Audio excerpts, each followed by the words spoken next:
Our next speaker is Alvina LaForge. Many of you know her, and if you don't, you should get to know her. It was 3.5 years ago when we started the Recovery Center. Well, 4 years ago I started the Recovery Center, and I started going to the conferences, the summits, recovery summits, really everywhere that people in recovery go, where the resource booths go, and I kept running into Alvina. At that time, she was working for the Indiana Heritage American Indian Center in Indianapolis, and we just started talking. And then I'd go somewhere else, and I'd see her again, and we'd start talking again, and we definitely clicked right off the bat. I guess we just kind of have the same spirit, the same understanding, and I kid you not, that's what she would say. I kid you not. When I told her where we were at in Lebanon, she lived 3 minutes away down the street. I'm not kidding. It's like here we are meeting in Indianapolis about recovery, and come to find out she lived a few blocks away, and then she started coming to the center and she never left. So without further ado, my dear sister Alvina LaForge. Thank you so much. Well, thank you guys for all coming out. And so my name's Alvina.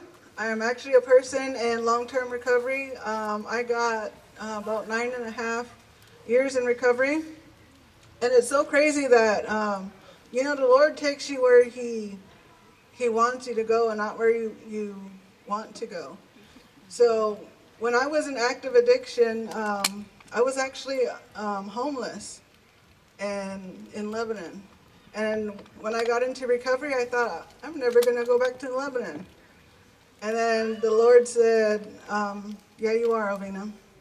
So then I went back to Lebanon and started working in Lebanon as a peer support. And then I actually thought I would never, ever, ever go back to Alamo.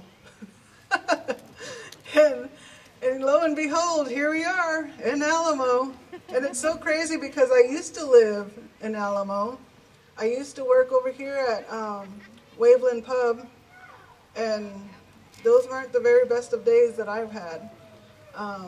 It's crazy how like life just kind of takes you back, and every time I go back to the places that I was before in active addiction, I'm always like, man, look how far the Lord has taken me. Every time it's even, so I got my grandbabies here with me. My oldest daughter came to see me. And even them, it's a blessing to have them share this beauty that's out here. So I help out a lot with Michael and his ministry. But like he does things that I love. So a lot of the stuff like we got to go to North Carolina.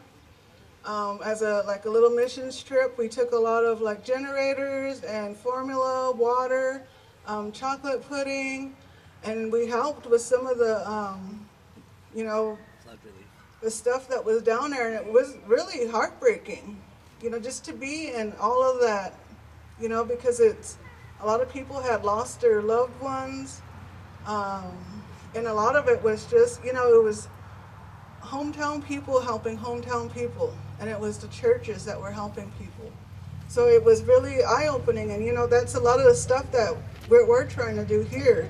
It's just hometown people helping hometown people, and I love it because even this sometimes being at work it's hard, and sometimes I'm a peer support. I go into the Tippecanoe County Jail and I work with the inmates there, and sometimes, you can't be too calloused to where when you go into seeing people at their lowest, it doesn't affect you. And sometimes I go home and it's hard. So, and then I come out here on the weekends and just get, refreshed. It's to where, you can't pour from an empty cup. So coming out here and just getting just getting grounded again. So a lot of the stuff we do out here is for, it's for other people. being able to come out here and camp, having to, the kayaks and tubing and all the other stuff that we do. It's, the bowling. I don't really bowl, but I'll go bowling with them. And same way with go-karting. I've never go-karted before, and then I went, and oh my gosh, I was just like, I love this. I love driving like this. But it's, and it's an opportunity because we all have to have our supports in life. And I'm fortunate enough that the supports I have are the men and the women from our Thursday night group. My recovery supports. Whenever I'm going through something, whether it's, I had just lost my mother in January. And they were all there for me. They were all, anytime I was getting texts like, hey, I'm here for you, getting phone calls saying, hey, I'm here for you. And that's what it's all about, is having those people to say you're not alone.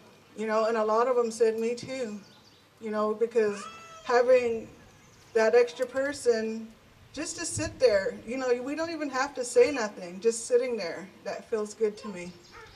So, that's part of my recovery journey. And my family, it's so funny because every Thursday night, my children know that I'm going to a meeting.